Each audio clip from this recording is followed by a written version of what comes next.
Tere, ilusat reede lõunat. Mul on hea meel teid taas kõiki siin näha, kes esimest korda, kes teist korda, kes kolmas kord. Nii et tere tulemast ja meie tänasele veebiseminarile. Mina siis olen Signe Ventsel ja minu veebiseminaride eesmärk on tegelikult inspireerida ja innustada inimesi just selles valdkonnas, mis puudutab enesejuhtimise teemasid, iseenda arengut, iseenda julgete eesmärkide seadmist ja kõik, mis sinna juurde jääb. Ja selleks ma tegelikult kutsungi siis külla erinevaid inimesi, kellega nendel teemadel rääkida. Mina ise igapäevaselt toimetan täna tööandja brändingu valdkonnas ehk et kuidas organisatsioonid saaksid tööandja paremini silma paista ja ikka selleks, et värvata häid inimesi ja samas hoida neid inimesi, kes täna meeskonnas on. Ja mu tähelepanek on see, et inimesed tegelikult ei oska oma tööandja kohta rääkida, ei oska tihtipeale ka iseenda kohta öelda, millest nad väga head on. Nii et see on minu suur kirg ja ma teen ka igapäevaselt palju enesejuhtimise koolitusi ehk et enese ajajuhtimise koolitusi, mis aitab siis meeskonnal just nagu paremaks saada. Ja mina pilti häkin läbi sportlike ekstreemsuste, nii et see on see, mis mind ennast hästi kõnetab ja toidab. Ja ma olen siis välja andnud ka Olen iseenda bossi kalendermärkmiku ja just selleks, et inimesed saaksid olla iseenda bossid ja mu tähelepanek on ka selle koha pealt, et inimesed vahel ütlevad, et aga mina ei julge olla iseenda boss, on, et see kõlab kuidagi väga hirmutavalt ja kui ma mõtlen nüüd selle iseenda bossiks olemise peale, siis iseenda boss kindlasti omab väga head ülevaadet oma rahalisest seisust. Ta teeb esimesi samme investeeringute valdkonnas ja selles mõttes sellepärast ma olengi täna kutsunud just oma külaliseks Ekateriina, kes on äärmiselt ettevõtlik naisterahvas ja on teinud metsikut arengut oma karjäärivaldkonnas ja oma investeerimisportfelliga. Nii et mulle väga suureks eeskujuks ja ise äärmiselt tore, sümpaatne ja rõõmsameelne inimene, et selliste inimestega on alati tore tutvuda ja ka aega veeta ja vestelda. Nii et mina ütleks selle kohta, et asume teekonnale. Sina ole julgelt küsimas küsimusi chatti. Palun sul hoida oma mikrofon mute'i peal, et ükski siuke nagu taustamüra meid ei segaks, et me saaksime Ekateriinaga rääkida mõnusalt nendel teemadel. Aga ma annangi siis põhimõtteliselt virtuaalse mikrofoni nüüd Ekateriina kätte ja palun sul iseennast tutvustada ja siis me juba liigume küsimustega täpsemalt edasi. Nii, palun Ekateriina. Ja tervitus ka minu poolt ja aitäh Signe sellise väga sooja kirjelduse eest, et mul on samad sõnad, et Signe on ka väga inspireeriv, värviline ja sportlik ja energiline inimene, kellega on alati tore vestelda ja kohtuda ja teekonda jagada. Mina olen lühidalt, ma olen finantskonsultant ehk viimased 5 aastat ma olen keskendunud just eraisiku finantsinõustamisele ja olen tegelenud ka teadlikult nii investeerimisse, portfelli juhtimisega nii enda omaga kui ka aidanud inimesi enda investeerimisteekonnal paremaid otsuseid teha.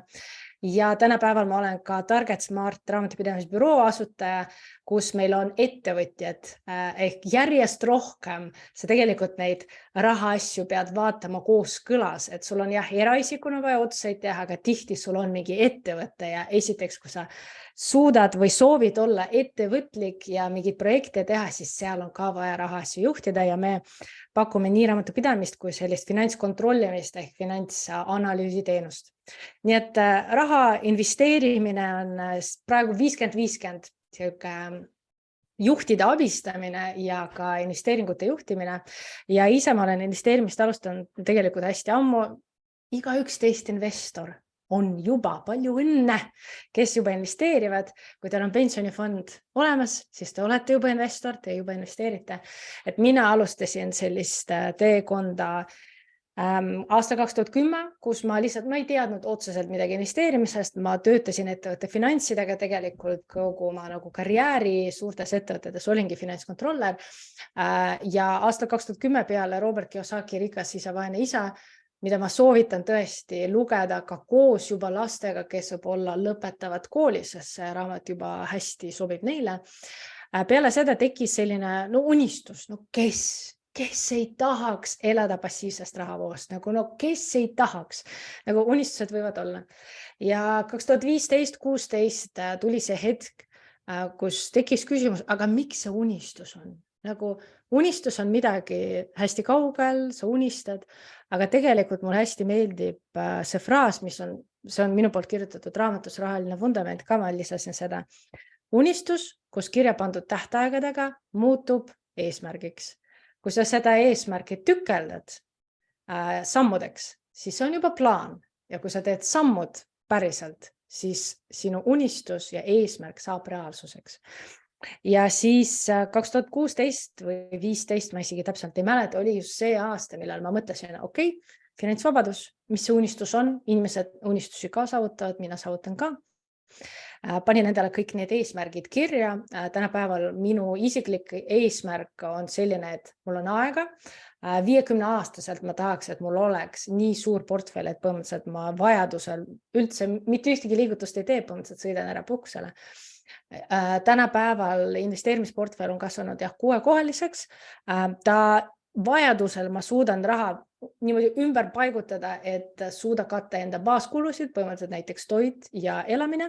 Samas see otseselt eesmärk ei ole, et rahavoogu saada, vaid eesmärk on hetkel, investorid räägivad, et ma olen kogumisfaasis, ma suurendan enda varasid selleks, et tulevikus see ametliku finantsvabadust saavutada. Ja see teekond tegelikult on olnud nagu te saate arvutada, on hästi pikk. Tegelikult mõned inimesed pühenduvad investeerimisele terve elu. Mina olen ka tegelikult viimased aastad olengi pühendunud investeerimisele hästi palju aega, et siin ongi see küsimus, mis mul meeldis, kuidas Signe ka meie kohtumis sõnastas, mis see rikkus on. Sest eesmärk ei ole mingi metsikult suure investeerimisportfelli kokku panna või miljonäriks hakata. Eesmärk tegelikult on see, et sul on piisavalt rahalisi vahendeid, et elada sellist elu, nagu sa tahad elada. Sest raha ei ole midagi muud kui vahend. Nagu sa pead lihtsalt neid plaane tegema, et kuidas sa kõige oskuslikumalt enda päriselt soovide juurde lähed. Aga sisuliselt, kohe hakkame rääkima, et rahaliselt numbrites lihtsalt läbi seda, et sul on vaja katta sinu baaskulusid ja igaüks meist arvatavasti läheb pensionile, statistiliselt me elame järjest kauemini. Meil on vaja seda passiivset sissetulekut läbi numbrite tegelikult sellist nii eesmärki, kui ka seda teekonda tagurpidi on võimalik igal ühel ka arvutada. Aga ma arvan, see teekond ise on selline suur väljakutse igaühe jaoks. Väga hea, mulle väga meeldis see mõte, et me tegelikult kõik oleme investorid, me investeerime ühelt poolt aega iseendasse, investeerime iseendasse erinevate tegemiste või oma võimaluste kaudu. Aga kui nüüd mõelda ikkagi selle nagu raha peale, et mina mäletan ka, et minu vanemad on tublid töökad olnud aga sealt on kaasa tulnud selline mõtteviis, et raha ei kasva puu otsas, raha tuleb raske tööga, mida mina täna lükkan igatipidi oma kogemusest lähtuvalt ümber. Ehk et minu küsimus sulle alustaks ongi see, et kui meil on täna siin kuulamas ka ikkagi selles kontekstis nagu eraisikud, et mis on need esimesed sammud üldse, kuidas võiks hakata nagu oma nagu rahalist auditit tegema, et aru saada, mida peaks tegema ja siis millest üldse alustada võiks. Ja võib-olla ka see mõte, et kuhu inimesed kõige rohkem tegelikult takerduvad sellel teekonnal üldse? No sa juba ütlesid tegelikult väga hästi on vaja enne audit teha. Meil tegelikult on olemas selline protsess nagu eraisiku finantsplaneerimine. Ja see finantsplaneerimine näeb selliselt välja, et sa tead, kus sa hetkel asud. Põhimõtteliselt me peame teadma, kui palju meil hetkel varasid on, kui palju meil sääst on. Me peame number 2, me peame aru saama, kuhu me tahame jõuda, kui palju meil raha on vaja ja mille jaoks, nagu et konkreetselt finantseesmärke endale seada. Ja number 3 on see, kus sa koostad endale plaani, kuidas ma neid eesmärkideni jõuan. Ühtlasi ja ühelt poolt see plaan on ka eelarve koostamine, teiselt poolt tegemist on ka tegevusplaaniga, sest me paratamatult peame igas valdkonnas läbi mõtlema, et kuidas me sissetulekuid suurendame, mis elustiili me elame, mis tegevusi me järgmisel kuul teeme või teed, selles mõttes selliseid väga praktiliselt finantsotsuseid on igal ühel vaja teha ja tervenisti see on lihtsalt nagu korduv muster. eesmärgid paika, teed auditit, kus sa asud, teed plaani, tegutsed, eesmärgid ja iga kuu ja iga aasta on sisuliselt sama protsess. Aga noh, mõtlengi, et kui ma alustan täna sellest, mul on ja jääb peale palgapäeva näiteks 500 eurot üle, siis noh, ma just rääkisin ühe oma tuttava, kellega ma hiljuti pole ammu tükk aega näinud ja tema ütles, et temal konto peal seisab raha nagu ja ei oska sellega nagu miskit peale hakata, et kui nüüd inimene kogub iga kuu näiteks 500 eurot paneb kõrvale, paneb sinna meelerahufondi või ülemuse pikalt saab see fondi, siis kuidas selle 500 euroga, mis järjest nagu kasvab ja kasvab, mida siis tegelikult teha või kuidas ma aru saan, millises teekonnad minna, sest mina ei ole nii pädev nagu sina, et mis võiks olla need turvalised viisid üldse, kuidas ma olen hakata seda nagu rahavoogu juurde looma? Sa puudutasid mitu küsimust. Ehk number 1 kindlasti tegelikult, miks me üldse räägime rahatarkuse edendamisest, no mina olen ühtlasi nimetanud ennast rahatarkuse treeneriks, sest selleks, et osata tegevusplaani koostada ja osata hakata liikuma, sa pead teadma, mis need sammud on. Et sa pead lugema, et mida ma peaksin tegema, kuidas ma peaksin tegema. Tänapäeval õnneks tegelikult meil seda spikerdamist tasuta on võimalik väga hästi teha. Ja sisuliselt rahavoogude suurendamisest ja ka seisva raha juures me teame seda, et meil on inflatsioon paraku jätkuvalt on kõrge. Ehk sisuliselt, kui me mõtleme, kuidas mõistlik on, siis meil on vaja raha kulutamiseks. On ju, sa tead, et sa maksad selle kuu jooksul baasvajadused, mingid ostuarved, mis see summa on. See istubki kontolt, ta niikuinii läheb ära. Siis sa pead teadma, kui palju sul raha on vaja selleks, et oma ja näiteks järgmise 6 kuu või selle aasta eesmärgid täita, kui te plaanite puhkusele sõita, mis summas on, mis kuupäevaks seda vaja koguda. Ja siis on meil olemas meelerahufond, keskmiselt 6 kuu kulude summas. Sisuliselt see on see raha, millega sa katad erinevaid nagu ootamatusi, kui neid peaks tulema. Kui inimesed hakkavad juba meelerahufondi kogumist, nad avastavad, et ootamatusi ei tule või nad saavad ise nendega hakkama, siis tegelikult see, et sa kogud meelerahufondi juba tähendab seda, et sul on vaba raha, mida sa saad nagu eraldi suunata. Aga meelerahufondiga on ka see, et no mõnikord me kõiki asju ei suuda ette näha ja ette planeerida ja põhimõtteliselt meelerahufond on see asi, mis nagu lihtsalt olemas on. Ja selleks, et investeerimisega ka alustada, ongi vaja ka meelerahufondi, sest konkreetne juhus on see, et mis meil tavaliselt juhtub, näiteks majanduslanguse ajal praegu on võimalik, et näiteks inimene kaotab tööd, sissetulekut enam ei ole, samas sul on vaja kulusid ikka katta. Ja kui sa oled investeerinud, aga sul meelerahufondi ei ole, siis hakkad oma investeeringut maha müüma. Aga majanduslanguse ajal hetkel investeeringud on ka langenud ajutiselt. Ehk need on selline väike tarkus võib-olla, mida meelde jätta, miks kindlasti meelerahufondi koguda. Ja siis järgmine on loomulikult see, et me peame teadma, mis need erinevad investeerimisvõimalused on. Näiteks ka tähtajaline hoius. Ma ei tea, kas te ei ole veel reklaami näinud. Ma juba näen, läksin täna SEB-sse 3% tähtajalise hoiusele.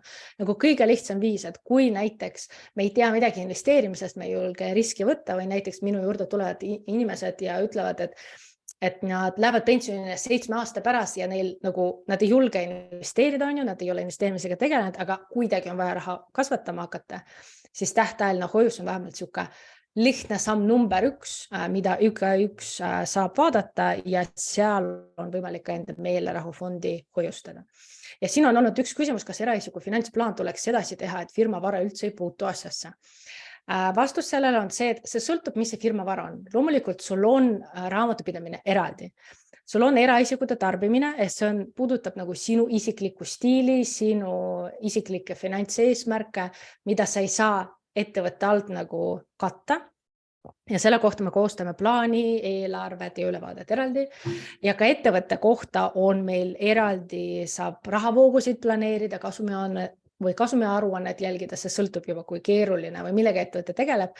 Näiteks mul on neid ettevõtteid mitmeid, mul on ka töötajaid ja seega ma pean ise enda ettevõtte finantsplaane ka tulevikus teha, et ma pean rahavoogude juhtimisega ka hakata tegelema.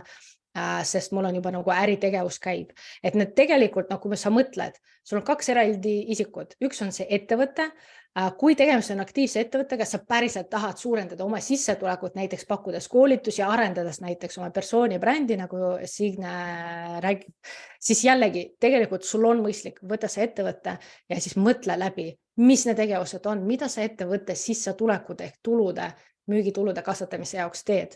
Ehk tegelikult me räägime siin üleüldiselt ju ettevõtte strateegilisest juhtimisest ja see maailm on piiramatu, on ju, et kuidas turundust teha, et finantsvaldkond ettevõttes, see on selline, teate, see on nagu hügieen, on ju, ta peab olema, sest see aitab sul otseid vastu võtta, aga ettevõtte eesmärk on ikkagi pakkuda väärtust klientidele, ehk see turundus, müük, tootearendus on seal, ma ütleks, primaarsel kohal.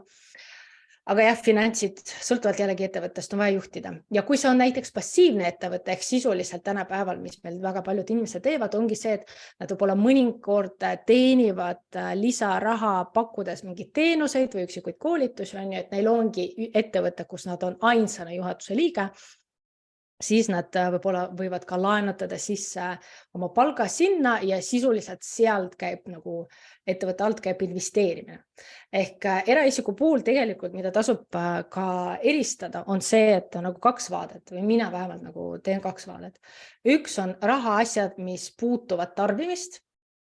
Ehk tegelikult ongi, et mis mu eelarve on, mis selle aasta plaanid on, kuhu me puhkusele sõidame, kui palju puhkuse jaoks säästame, kui palju meil remondifond on ja nii edasi.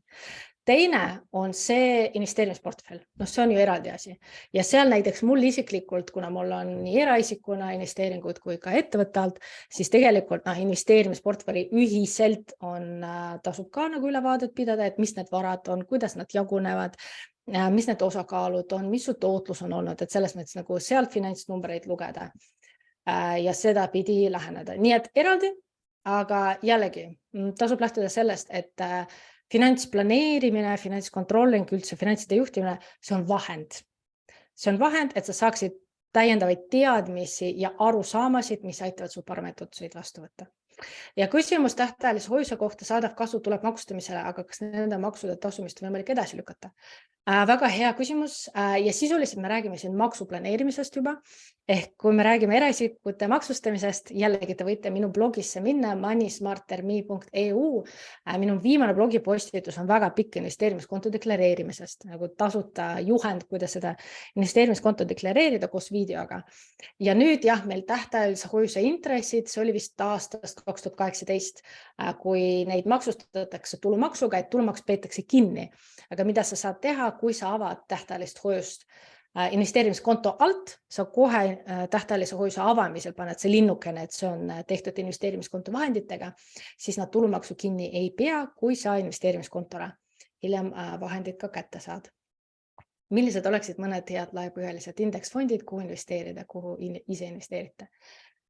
Oi, kui mõnus päike tuli. Mul endal portfell on hästi lai, et selles mõttes mina olen investeerinud nii üksikute aktsiatesse, mul on tegelikult 3 eraldi indeksfondide strateegiat, mul on dividendifondid, näiteks ISPA, mida te kasukonto alt võite leida. Mul on olemas üks faktori strateegia, millest ma pikalt ei ole nagu rääkinud ja analüüsinud, et see on mul olnud testimisel.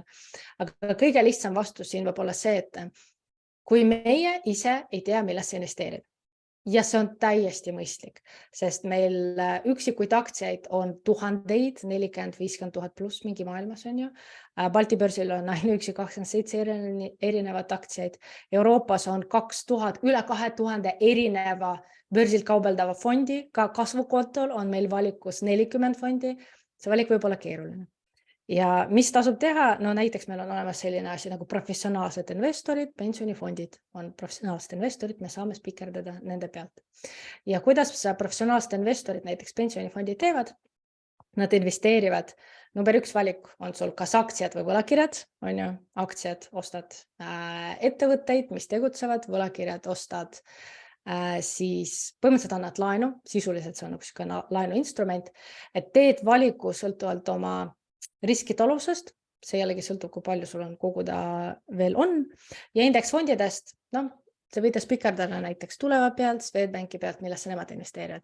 Tavaliselt nad on laiapõhjalised, kas maailma ettevõtte aktsiad või arenenud regioonide aktsiad.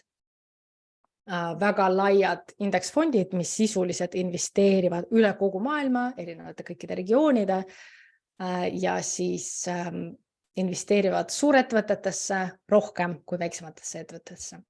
Et ütlen, siin arvatavasti oli juba küsimus inimese käest, kes on indeksfondidega kokku puutunud, kes või kelle jaoks see teema veel on veidikene võõras, sest neid inimesi jätkuvalt on. Mul näiteks hommikul oli ka ühe inimesega kokkusaamine, kus me vaatasimegi läbi, et mis see investeerimisstrateegia võib olla, et jällegi ta võib olla nii lihtne, et te valite ainult ühe fondi.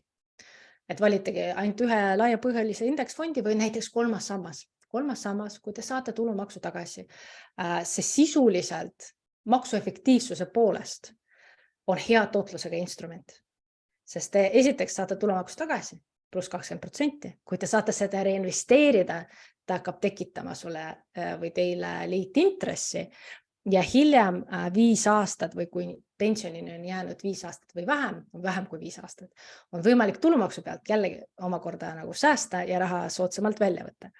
Et minu blogis jällegi on olemas eraldi artikkel, kas kolmas sammas on tasuv investeering, kui te isegi Google'isse panete, siis mul on isegi lausa seal kalkulaator, et mina alustasin ka fondidest ja minu küsimus oligi see, et kas me peaks kolmandat sammast kasutama või ikkagi ise fondidesse investeerima.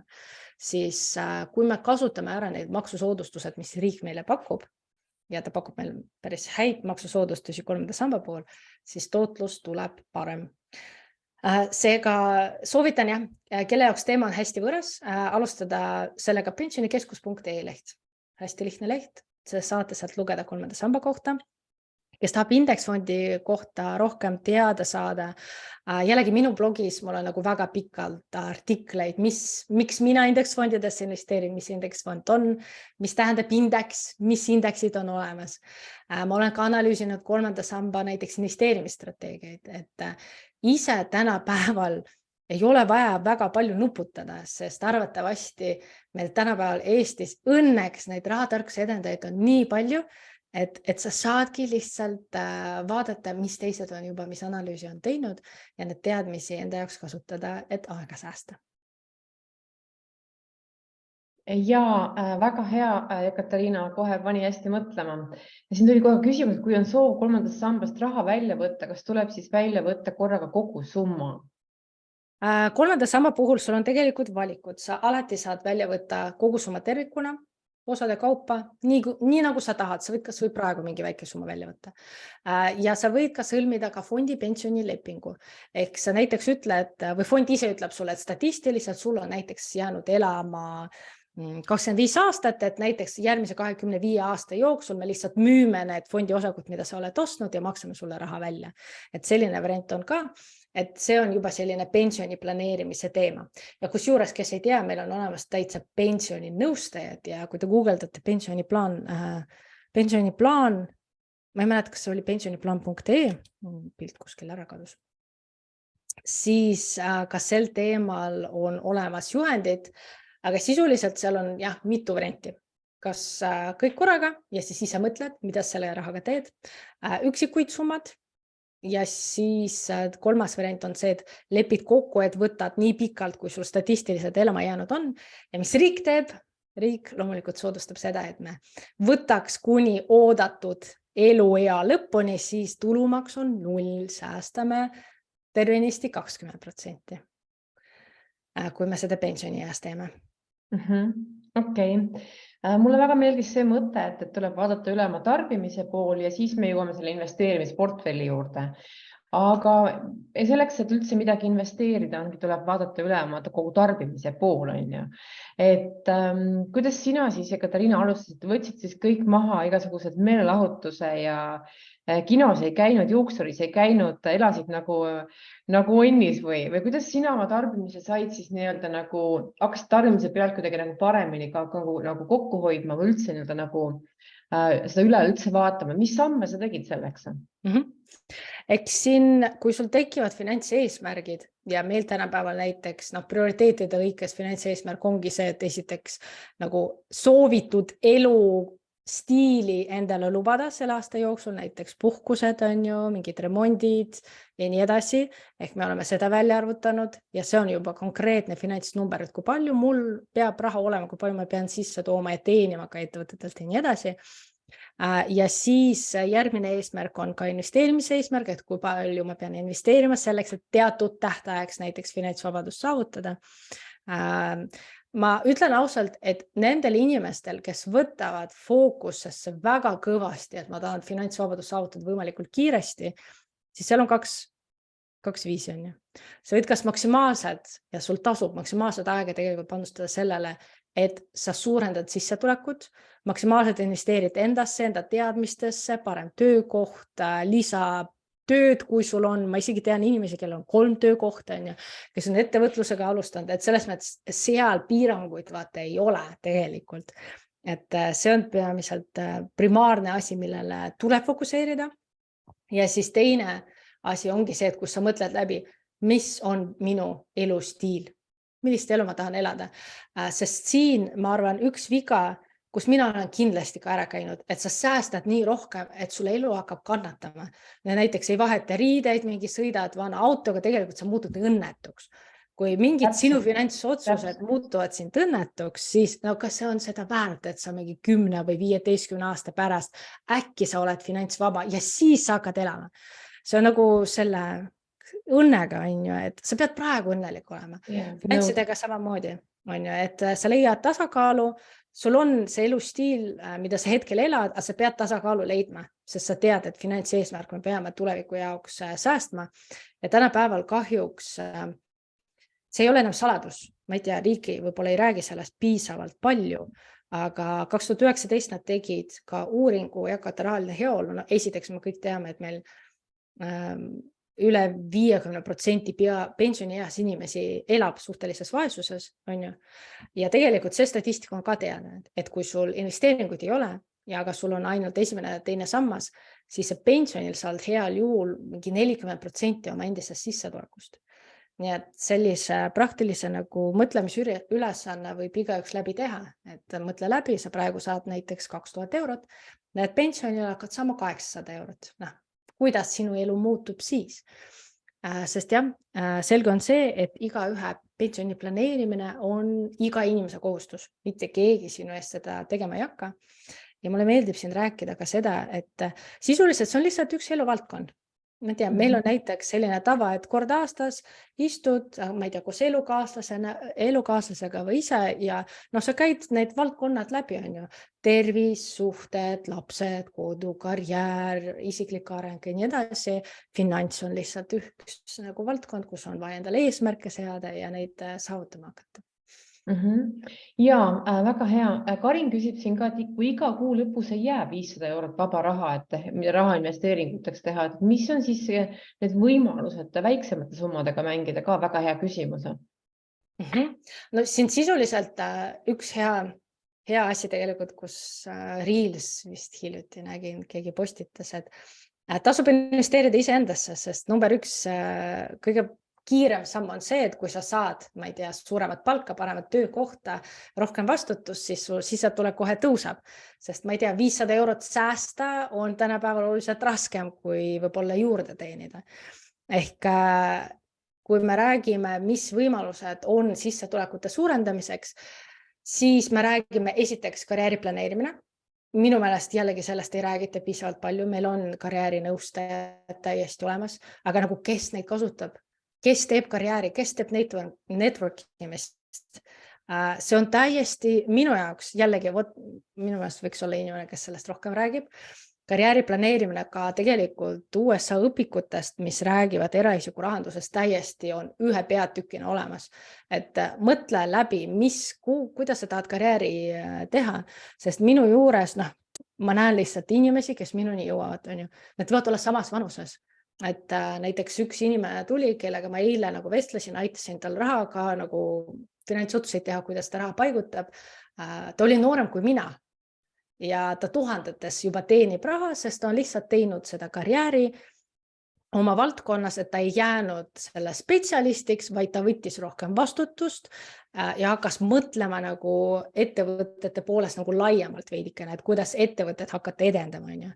Ja kui sa seda vastutust võtad ja kui sa aitad ettevõttel ka kasvata, siis sul tuleb lihtsalt vastu ka midagi küsida. Ja samamoodi mul on minuni jõudnud ka inimesed, kes on võib-olla vanemad, kellel palk ongi väga väike, sest nad on lihtsalt harjunud üht tööd tegema. Et see on iga inimese isiklik otsus. Me peame lihtsalt arvestama seda, et me teame statistiliselt teatud valdkondades on väiksemad palgad, teatud valdkondades on suuremad palgad. Kui sa oled juht, arvatavasti sul palk on suurem kui see, et sa oled junior või lihtne assistent, kellel palk on väiksem. Kõik sõltub sellest, mis oskuseid sa tahad kasutada ja kelle tarbeks.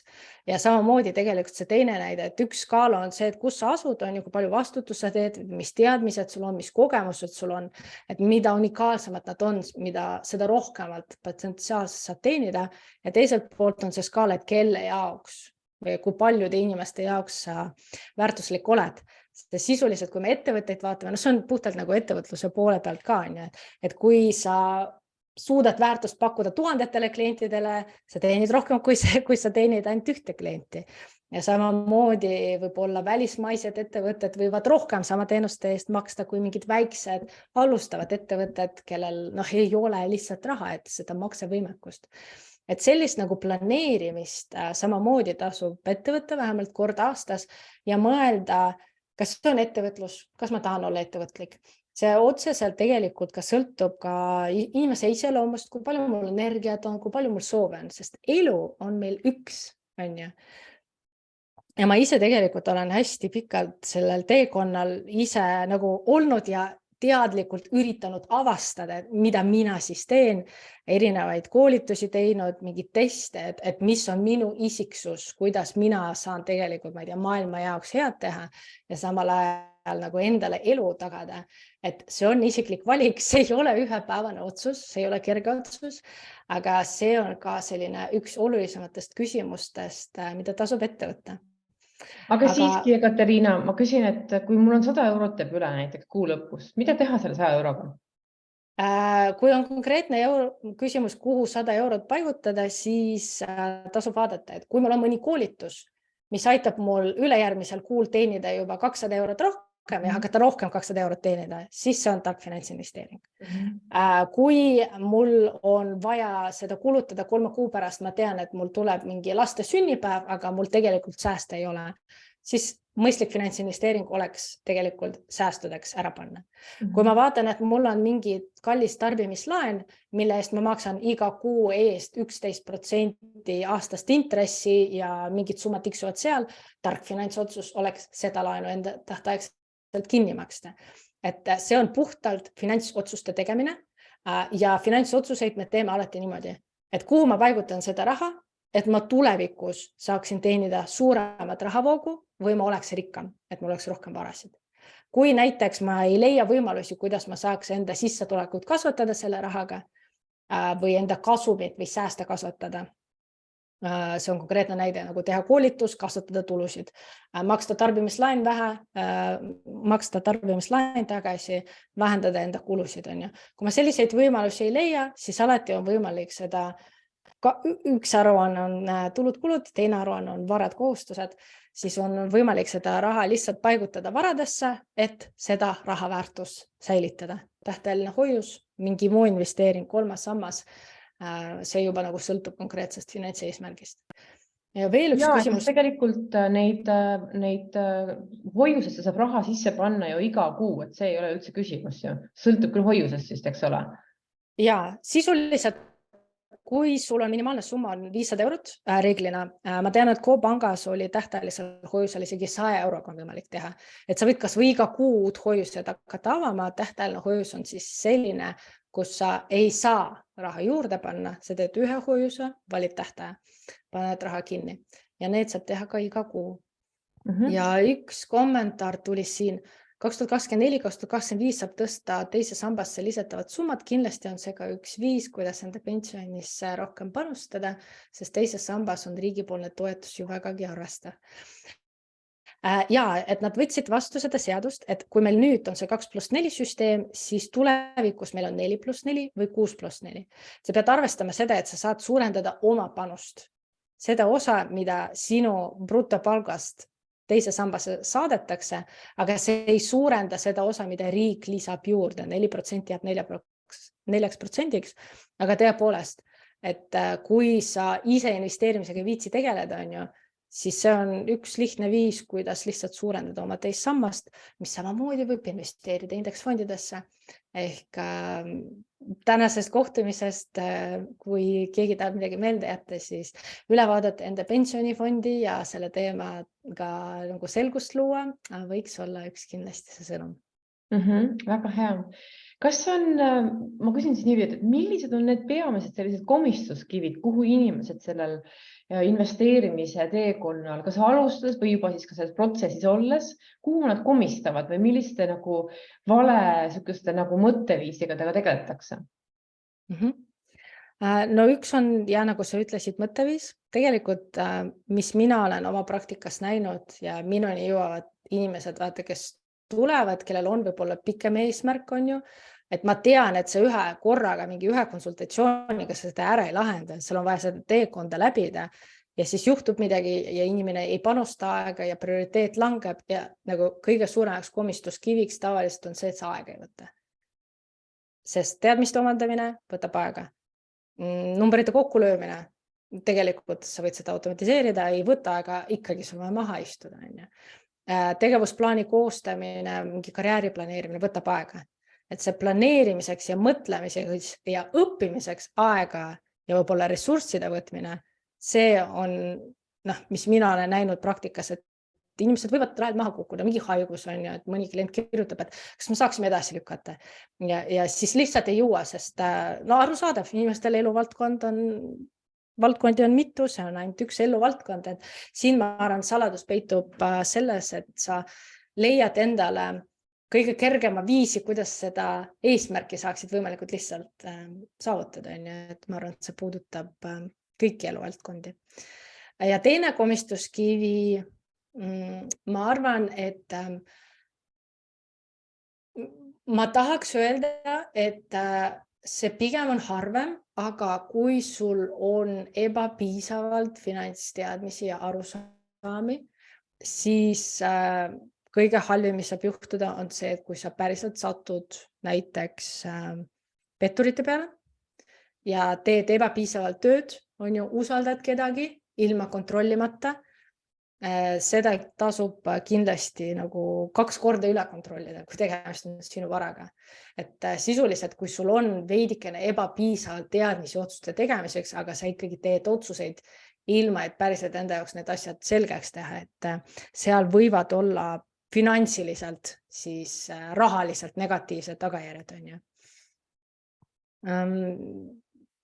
Muidu vigu, nagu väikseid vigu on palju, aga ma ütleks, kõige suurem takardub kõik sellest, et sul on teadmisi, mida sa teed, mida tasub teha, mida ei tasu teha, et miks nendesse üldse koolituste juures käiakse, kas minu oma või Kristi oma, meil on veel Miljoni neiu, Investeriin, jälgige palun Instagramis need inimesi, kes tasuta jagavad teadmisi, seal on mingid pisinüansid, mida näiteks inimene on selgeks teinud, teine inimene ei ole selgeks teinud ja mille peale nagu on võimalik komistada ja need vead võivad väiksed olla, aga ikkagi ebameeldiv. Et jällegi aeg ja teadmised on siin kohal lihtsalt kõige peamine ressurss, mis on meil piiratud, aga mida tasub nagu eraldada selle valdkonna jaoks. Siin tuli üks küsimus, et kõige keerulisem on aru saada, kes on krüptovaldkonnas usaldusväärsed ja kes mitte. Kas sul on mõni hea nõuanne siin, kuidas alustada ja silmas pidada? Tead, mis mina olen teinud? Ma Roman Germanile olen kirjutanud. Roman German on krüptoklubi asutaja, et selles mõttes jällegi, mida teha, siis sa kas ise kuidagi otsid, kuidas sa seda teadmist saad. Google on number 1, kusjuures ka Roman German, mul oli temaga ma mäletan, kas hommikused rahajutud või kuskil me tegime koos video, te võite minu blogis või minu YouTube'i kanalis leida. Sisuliselt tema ütleb ka, number 1 asi on Google. kui mulle klient kirjutab, et oi, Katariina, mida sa oled, siin räägiti midagi Tesla X-ist ja mingi kasv pidi 20% olema. Minu esimene mõte, no mina ka ei tea kõik, on ju. Google palun nagu, et kui see on fraud, siis sa googeldad selline asi ja fraud, et kas seal tulevad vasted või mitte, sest no inimesi on tuhandeid, on ju, et kui see on fraud, siis tavaliselt Google'isse keegi on ikka kuskil kirjutanud mingis foorumis, et see on fraud. Eriti krüptovaldkonna kohta seal mõnikord on väga keeruline tuvastada päriselt, kas see on mingi pettus või ei ole. Krüptoklubi MTÜ tasuta levitab seda krüptotarkust, soovitan siis neid jälgida, kellel on krüpto vastu huvi. Sisuliselt mõne asja kohta ongi see, et kas sa usaldad või ei usalda inimesi. Ehk mõnikord ka investeeringutes ja finantsotsuste tegemises, no näiteks kas ma annan laenu või ei anna laenu investorina, ma ka vaatan, et kas ma usaldan, kas ma tahan nende inimestega koostööd teha, kas nad minevikus, kas neil on see hea background, on ju, et nad on head tööd teinud, neil tagasiside on positiivne. Jällegi Google aitab sellega, et kui ma näen näiteks, et ma ei tea, viimane ettevõte läks pankrotti ja siin antud hagi, no jällegi investeerid krüptosse? Ja, ikka. Mul on krüptos hästi väike positsioon, aga kuna tegemist on sisuliselt siuke varaga, mis on tulnud, et jääda, sisuliselt tegemist ei ole midagi muud, see on lihtsalt IT-innovatsioon. Varsti seda innovatsiooni hakatakse kasutama. Bitcoin ja Ethereum on täna 2 suuremat krüptovaluutat, mille kohta need teadmised on nagu hästi levinud, kõik teavad, mis on Bitcoin arvatavasti või paljud inimesed ja Ethereum on päriselt keel, mida reaalselt kodeerimises kasutatakse ja selle peal tarkvarasid ehitatakse. Et mul on nende 2 krüptosid olemas, aga võrreldes selle nagu kogu portfelliga need osakaalud on nagu väga väiksed, et kuskil seal 2% juures. Sest tegemist on paratamatult nagu ühe kõige riskantsema varaklassiga. Bitcoin ei ole millegi tagatud, on ju, selle hind tõuseb siis, kui on suurem huvi Bitcoini vastu. Aga tihti on räägitud, et Bitcoin on nagu digitaalne kuld, sest Bitcoini arv on tegelikult piiratud. Raha arv ei ole piiratud, raha trükitakse, aga Bitcoin on piiratud tänu sellele süsteemile, kuidas ta oli üles ehitatud. Väga hea. Mina olen ka aru saanud, et krüpto on üsna selline nagu suure riskiga nagu investeerimise nagu portfell või allikas üldse, on ju. Aga sa tead, lisan krüpto kohta, see oli hästi huvitav, et ma Minoris õpetan ka eraisiku rahandust ja siis tead, mille jaoks krüptot kasutatakse? Nii, ei. No, et raha saata. Mul on päriselt olnud kliendid, et kui sa tahad näiteks nagu riigist põgeneda, kulda, sa saad võtta kulda, sa pead deklareerima, on ju, raha kuni 10 000, sa pead deklareerima, on ju. Ja siis krüptoga on kõige lihtsam saata, kahjuks sellega on võimalik ka pettuseid teha, aga mul on näiteks olnud tudengid, kes saavad kuskil Venemaalt, vaata, seal on nagu piiratud, kes saavad palka juba krüptos. Et selline huvitav asi, mis mingid kasutusjuhuseid seal on, ütleme niimoodi. Aga siis selline küsimus, et kui nüüd tekib ka see tunne, et nagu päriselt ei julge seda esimest sammu teha, et äkki ma kaotan oma selle sukasäärde investeeritud raha nii-öelda, et kuidas sellest hirmust üle saada, et see riskihirmust nii-öelda? Ja, see on tavaline asi ja seda juhtub igal ühel. Inimesed teevad siin 2 asja. Sa võid selle hirmust alanda, sa ei tee mitte midagi, hiljem kahetsed. See on nagu siuke kõige kergem tee. Number 2, sa võid julgelt sammu teha ja hiljem kahetseda näiteks, kui sa ekslikult teed. Mida veel inimesed teevad, nad käivad ja küsivad, nii, aga mis see inimene teeb, aga mis see inimene arvab, aga kas teised on teinud, mis on teiste kogemused ja siis nad julgevad juba seda sammu teha. Keegi koondab enda ümber näiteks mastermindi, koos investeerimise mastermind, sest paratamatult, kui sa näed, et kellegi jaoks on see investeering näiteks töötanud, siis sul on ka kergem seda investeeringut hakata tegema. Et mul on sama poolest olnud, et ma alustasin investeerimist näiteks ühisrahastusse, ega mina ei julgenud investeerida, sest sa eeldab seda, et kas sa teed väga kõvat finantsanalüüsi ja mingi analüüsid kõvasti neid ettevõtteid. Kui sul selleks aega ei ole, siis tuleb kuskil nagu vaadata, et kas keegi teine on seda analüüsinud. aga sul peab mingi alus olema, et neid otsuseid vastu võtta. Pangakonsultatsiooni võib ka minna, et selles mõttes lihtsalt te peate arvestama seda ka pensionifondi valiku puhul. Te ei ole kohustatud jääma oma kodupanka juurde. Meil kõik pangad võivad teile teenuseid pakkuda, et ärge piirduge ainult nagu väikse valikuga. See võib olla eelistus, aga ei pea olema. Et võib pangakonsultatsiooni käia lihtsalt, et saada rohkem teadmisi ja informatsiooni. Ja see võtabki aega, et aru saada, kuidas asjad töötavad.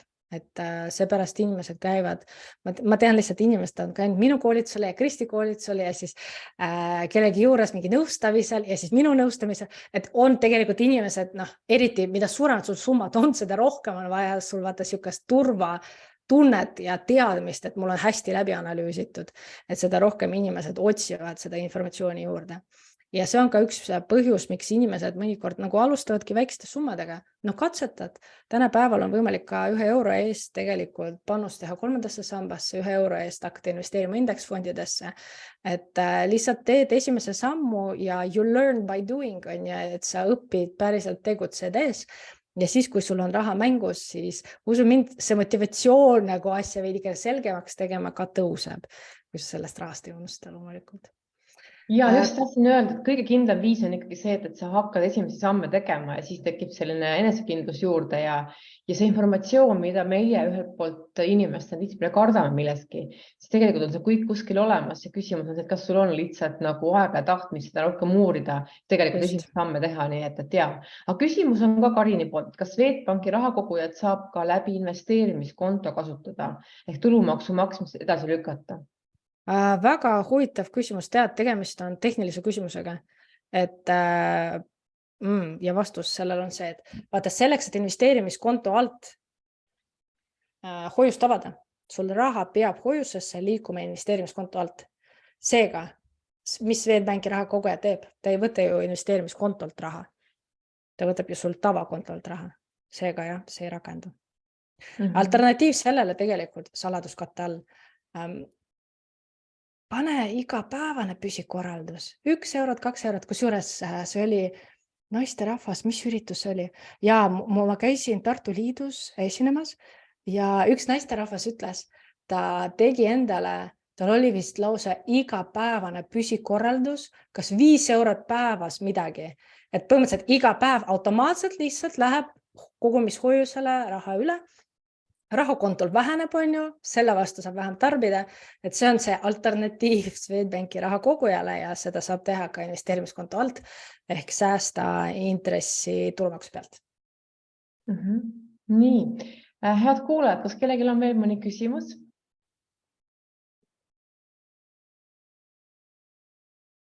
Meil natuke on veel plaanitud aega nii-öelda. Kas sa ise, Katariina, saaksid veel mingit teema lauda tuua, et mis aitaks veel esimesi samme teha nii-öelda? Ja, ma arvan, alustajate jaoks on kõige olulisem on see, et te saaksite aru, kuidas see süsteem töötab, sest paraku näiteks eelmine nädal ma sain sellise meili, et mingi inimene kirjutas, et ma hakkasin investeerima, või see oli üle-eelmine nädal, ma hakkasin investeerima, ma panen raha sisse, aga raha ei kasva. Miks see raha langeb? Kas ma peaks seda välja võtma? Et selleks, et edukalt investeerida ka indeksfondidesse, tasub endale selgeks teha ja aru saada, mis on aktsia, kuidas fond töötab, kuidas läbi aegade asi käib, vaadata seda minevikku ja mis juhtub, kui on kriis, et see ongi loomulik osa, et kriiside ajal kõik tahavad odavamalt asju müüa ja seega ka hinnad langevad. Et ühed vead, mis tulevad sisse, on kindlasti sellest teadmisest või teadmiste puudumisest, mida tasub omandada. Võib-olla emotsioonid ka ei ole finantsotsuste tegemisel. Kui sa mõtled selle peale, emotsioonid tihti meid ei aita.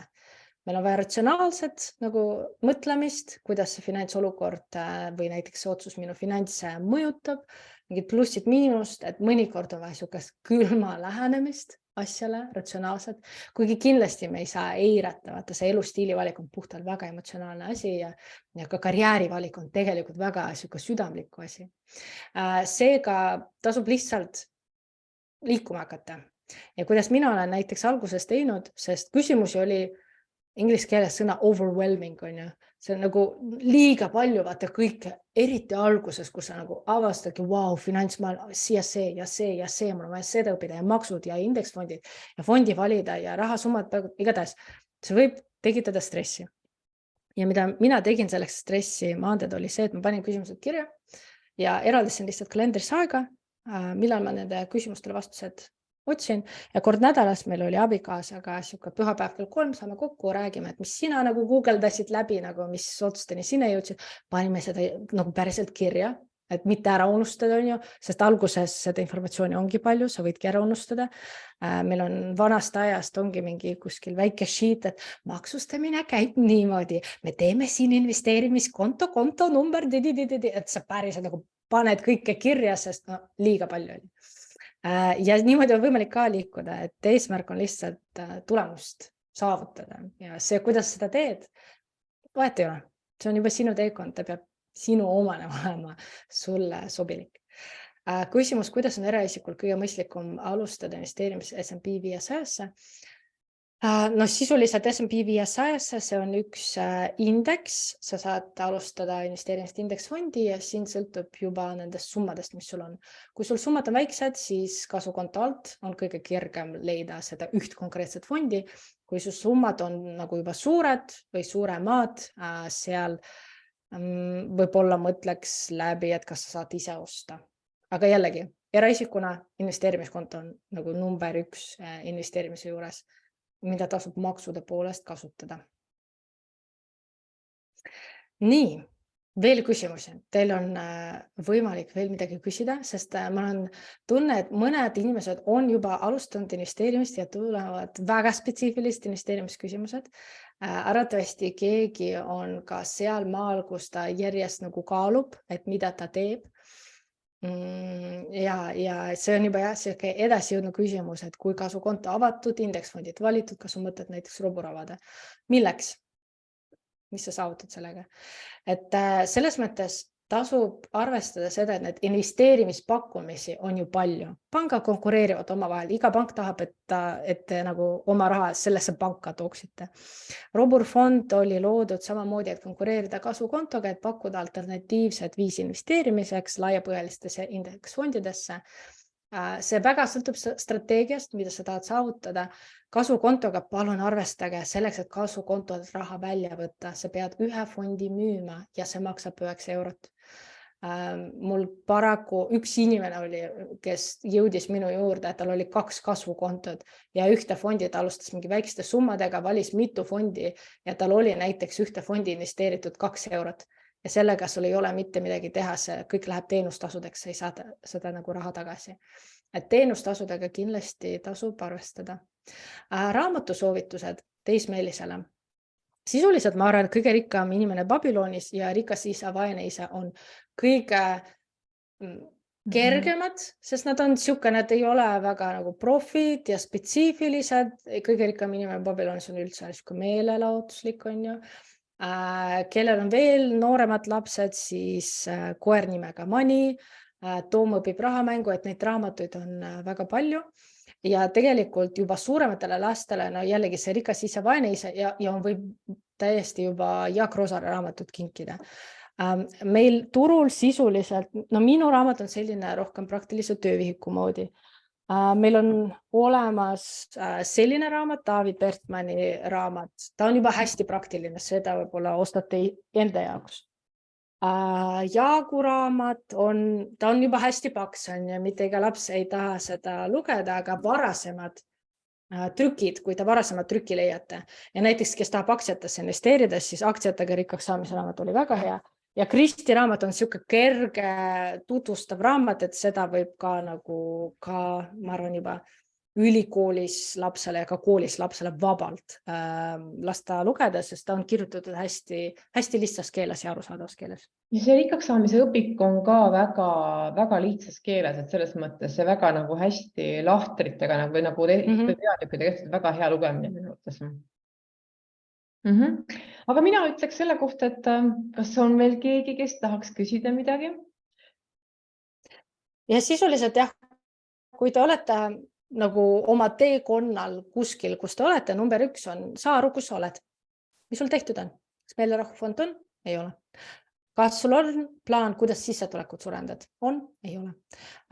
Kas sul audit on tehtud, kui palju sa saad säästa? Ehk tee eelarve, vaata üle, mis on sinu minukud, tulud ja kulud.